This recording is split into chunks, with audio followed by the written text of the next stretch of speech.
നമസ്കാരം. VCV ന്യൂസിലേക്ക് സ്വാഗതം. ഞാൻ രാകേഷ് കെ ആർ. ആദ്യം പ്രധാന വാർത്തകൾ. ആശങ്കകൾക്ക് വിരാമമിട്ട് വടക്കാഞ്ചേരി പുഴ നവീകരണത്തിന്റെ ഭാഗമായുള്ള മണ്ണെടുക്കൽ ആരംഭിച്ചു. വടക്കാഞ്ചേരി പുഴപ്പാലം മുതൽ കുമ്മായിച്ചിറ വരെയുള്ള 200 മീറ്റർ ഭാഗത്തെ മണ്ണെടുക്കലാണ് ഞായറാഴ്ച ആരംഭിച്ചത്. വടക്കാഞ്ചേരി MLA സേവ്യർ ചിറ്റലപ്പള്ളിയുടെ നേതൃത്വത്തിൽ ജനപ്രതിനിധികൾ സ്ഥലം സന്ദർശിച്ച് മണ്ണ് നീക്ക പുരോഗതി വിലയിരുത്തി.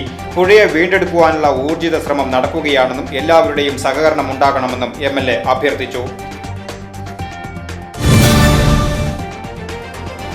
വാഴക്കോട് പ്ലാഴി സംസ്ഥാന പാതയിൽ വാട്ടർ അതോറിറ്റിയുടെ പൈപ്പ് പൊട്ടി റോഡ് തകർന്നു. കിള്ളിമംഗലം പുതുവടി അഗ്രോ സർവീസ് സഹകരണ സംഘത്തിന് മുന്നിലുള്ള റോഡാണ് ഞായറാഴ്ച പുലർച്ചെ തകർന്നത്.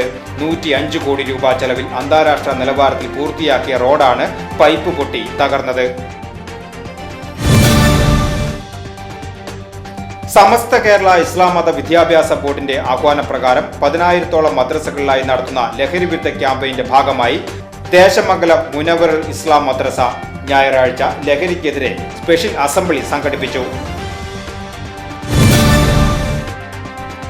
വടക്കാഞ്ചേരി കോൺഗ്രസ് നേതൃസ്ഥാനത്ത് അഴിച്ചുപണി. നിലവിലെ മണ്ഡലം പ്രസിഡന്റ് ബിജു ഇസ്മായിലിനെ മാറ്റി പുതിയ മണ്ഡലം പ്രസിഡന്റായി MH ഷാനവാസിനെ നിയമിച്ച് DCC president advocate Joseph ടാജറ്റ് Congress പാർട്ടിയോട് കൂറുള്ള എല്ലാവരെയും ഒത്തൊരുമിച്ച് കൊണ്ടുപോകുവാനുള്ള സാഹചര്യം സൃഷ്ടിക്കുമെന്ന് നിയുക്ത വടക്കാഞ്ചേരി മണ്ഡലം പ്രസിഡന്റ് MH ഷാനവാസ്.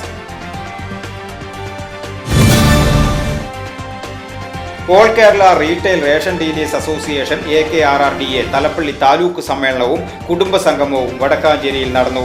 NSS കല്യാണ മണ്ഡപത്തിൽ വെച്ച് നടന്ന പരിപാടി വടക്കാഞ്ചേരി MLA സേവ്യർ ചിറ്റലപ്പള്ളി ഉദ്ഘാടനം ചെയ്തു.